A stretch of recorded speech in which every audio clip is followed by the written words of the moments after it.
Hello dear students. आज हम third chapter शुरू करने जा रहे हैं जिसका नाम है करंट इलेक्ट्रिसिटी। इससे पहले हम पहले और दूसरे चैप्टर की कंप्लीट वीडियोस अपलोड कर चुका हूँ। उम्मीद है कि आपको वो समझ में आई होंगी।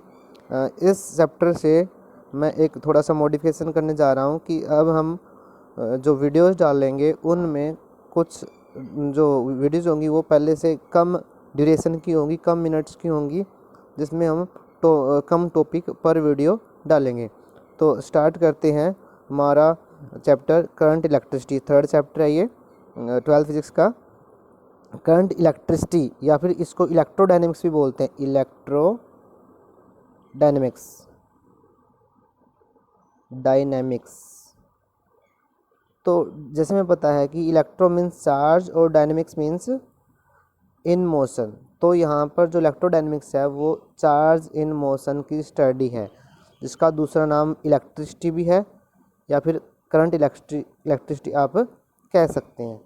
तो करंट इलेक्ट्रिसिटी क्या है? The branch of physics which deals with the study of motion of electric charge is called current electricity. हम इस ब्रांच में चार्ज के मोशन के, जब चार्ज मोशन में होता है तब क्या क्या होता है उसके बारे में पढ़ेंगे। इससे पहले हमने इलेक्ट्रोस्टैटिक्स पढ़ा, जिसमें चार्ज रेस्ट पे है तो वहाँ पर क्या क्या हो रहा है, इलेक्ट्रोस्टैटिक फोर्स लग रही है, पोटेंशियल बन रहा है। ठीक है, तो अभी जो है ना यहाँ पर क्या है, EMF is not a force. EMF क्या है? ईएमएफ की फुल फॉर्म है, ईएमएफ जो यहाँ पे लिख रखा है इसकी फुल फॉर्म है इलेक्ट्रोमोटिव फोर्स। नाम तो इसका इलेक्ट्रोमोटिव फोर्स है, but it is a work done. यह इलेक्ट्रिक पोटेंशियल का दूसरा नाम है। जब कोई बैटरी, किसी बैटरी की वजह से इलेक्ट्रिक करंट फ्लो करता है तो उस बैटरी के पोटेंशियल डिफरेंस को हम ईएमएफ बोलते हैं। हम आगे पढ़ेंगे ईएमएफ के बारे में। अच्छा, it is a work done in moving net positive charge from one end to another. The flow of electrons in a conductor constitutes electric current. जब किसी कंडक्टर के अंदर चार्ज फ्लो करता है तो हम उसको इलेक्ट्रिक करंट बोलते हैं। तो पढ़ते इलेक्ट्रिक करंट क्या है? The time rate of flow of charge through any cross section of a conductor is called electric current. किसी भी कंडक्टर से क्रॉस सेक्शन या फिर कंडक्टर कह लीजिए, जिस रेट से चार्ज फ्लो कर रहा है उसको हम इलेक्ट्रिक करंट बोलते हैं। सो इफ क्रॉस सेक्शन, अगर डेल्टा क्यू चार्ज फ्लो कर रहा है डेल्टा टी टाइम में, तो करंट क्या हो जाएगा? Delta Q by delta T. I is equal to delta Q upon delta T हो जाएगा।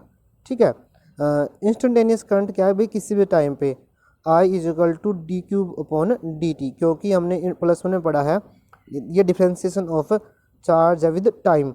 और डिफ्रेंसिएशन क्या बताता है भाई? डिफ्रेंसिएशन में क्या हो जाएगा? डेल्टा टी बहुत ही कम होगा ना, तब डेल्टा क्यू क्या होगा? तो डेल्टा टी कम होने का मतलब क्या है भाई? इंस्टेंटेनियस, किसी भी इंस्टेंट कितना चार्ज फ्लो कर रहा है। तो इफ़ फ्लो इज़ यूनिफॉर्म, अगर फ्लो यूनिफॉर्म है, यूनिफॉर्म मतलब पर सेकेंड एक तरह का ही चार्ज फ्लो कर रहा है, तो वहाँ पर आई क्या हो जाएगा? Q by T.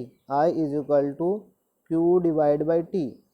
चार्ज कितनी टाइम में क्यू चार्ज फ्लो करके गया है, तो ये कांस्टेंट करंट के लिए है। अगर वेरी कर रही है करंट तो delta Q by delta T है, अगर कांस्टेंट है तो क्यू बाई टी। तुम्हारे पास फॉर्मूला मिल गया आई के लिए, I is equal to charge by time. हमने याद रखना है इलेक्ट्रिक करंट एक स्केलर क्वांटिटी, ध्यान रखना इसके पास डायरेक्शन भी है but it is a scalar quantity. The SI unit हमने याद रखनी है एम्पियर, AMPERE, कैपिटल ए से इसको डिनोट किया जाता है। और एक ये फंडामेंटल फिजिकल क्वांटिटी है, फंडामेंटल हमने पढ़ा था, जो दूसरी क्वांटिटीज़ पे डिपेंड नहीं करती, और इसकी यूनिट एम्पियर है। और सीजीएस जो यूनिट है वो वोल्ट, BIOT वोल्ट है भाई, ध्यान रखना इसकी सीजीएस यूनिट वोल्ट है, BI से इसकी नोटेशन होती है। और 1 एम्पियर 1/10 वोल्ट के बराबर है, या फिर कह सकते हो आप कि भाई 1 वोल्ट 10 एम्पियर के बराबर है। ये क्या रिलेशन है सीजीएस और एसआई यूनिट के बीच में? रिलेशन है, पूछी जा सकती है भाई इसकी एसआई यूनिट या सीजीएस यूनिट क्या है। और बी आई को वोल्ट को हम ए बी एम्पियर भी बोलते हैं। इसके साथ आगे है direction of electric current. Direction क्या होती है इलेक्ट्रिक करंट की? अगर हम डायरेक्शन की बात करें, the conventional current taken be flow of positive charge. भाई जिस डायरेक्शन में पॉजिटिव चार्ज फ्लो कर रहा है, अगर मान लीजिए इस डायरेक्शन में पॉजिटिव चार्ज फ्लो कर रहा है, पॉजिटिव चार्ज इधर से इधर जा रहा है, तो हम कहेंगे कि क्योंकि पॉजिटिव चार्ज पॉजिटिव से नेगेटिव की तरफ जाएगा, पॉजिटिव उसको रिपेल करेगा, नेगेटिव उसको अट्रैक्ट करेगा। तो पॉजिटिव चार्ज के फ्लो की जो डायरेक्शन है वो इलेक्ट्रिक करंट की डायरेक्शन है। हम कह सकते हैं कि इलेक्ट्रॉन के डायरेक्शन के अपोजिट, नेगेटिव चार्ज के डायरेक्शन के अपोजिट डायरेक्शन में है, दो current direction is associated with current. Current के पास जो डायरेक्शन है इलेक्ट्रॉन के मोशन के अपोजिट डायरेक्शन में, but it is a not vector quantity. यह वेक्टर क्वांटिटी नहीं है, ध्यान रखना। इसके पास डायरेक्शन है पर डेफिनेट डायरेक्शन नहीं है, एक फिक्स डायरेक्शन नहीं है, ध्यान रखना। इसके पास फिक्स डायरेक्शन नहीं है कि मान लीजिए कोई कंडक्टर है हमारे पास, कोई वायर है, ऐसे मुड़ गई कि यहाँ से करंट यहाँ फ्लो करिए, इधर से इधर, इधर से इधर।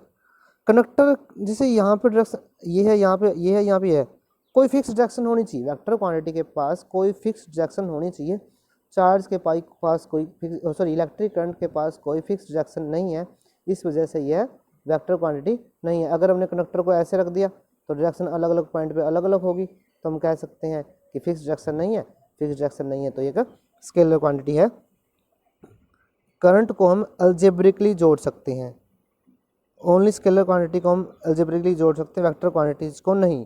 हम कह सकते हैं कि मान लीजिए एक करंट यहाँ से फ्लो करिए, कोई वायर है हमारे पास इस तरह से, और वायर दोनों जुड़ गई कि यहाँ पर 5 एम्पीयर करंट है और यहाँ पर 2 एम्पीयर करंट है, तो यहाँ पर जुड़कर 7 एम्पीयर हो जाएगी।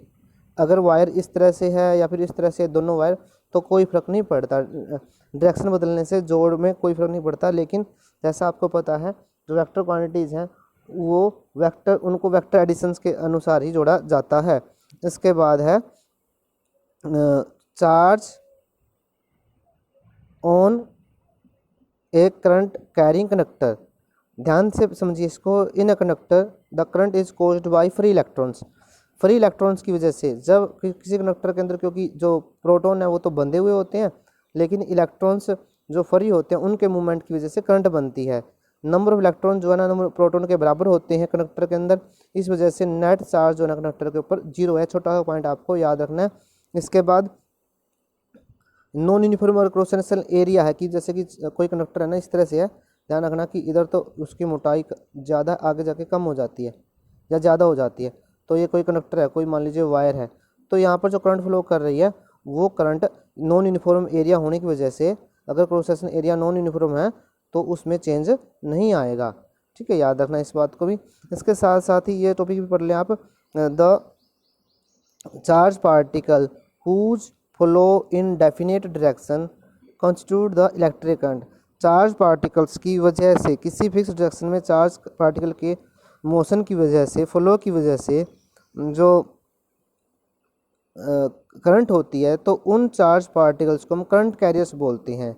It is different in different situations. ये अलग अलग हो सकते हैं। जैसे कि सॉलिड की बात करें, सॉलिड के अंदर मेटल है, जैसे कि इसके अंदर फ्री इलेक्ट्रॉन्स, क्योंकि जो आयन है, चार्ज किसके ऊपर हो सकता है? आयन के ऊपर हो सकता है, पॉजिटिव या नेगेटिव आयन के ऊपर, प्रोटॉन के ऊपर हो सकता है, या फिर इलेक्ट्रॉन के ऊपर हो सकता है।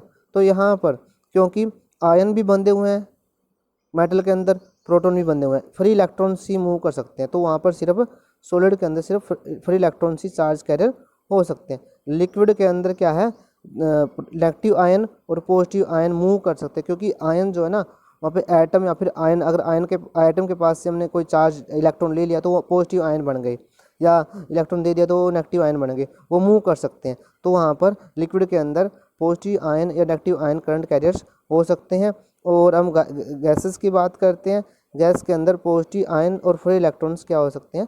चार्ज कैरियर हो सकते हैं। सेमीकंडक्टर को हम 9th में पढ़ेंगे, वहाँ पर होल्स और फ्री इलेक्ट्रॉन्स चार्ज कैरियर हो सकते हैं। होल क्या है उसको हम वहीं पे पढ़ेंगे। और मतलब जैसे कि हमारा फर्स्ट चैप्टर स्टार्ट हो रहा है यहाँ पर, थर्ड चैप्टर स्टार्ट हो रहा है यहाँ पर।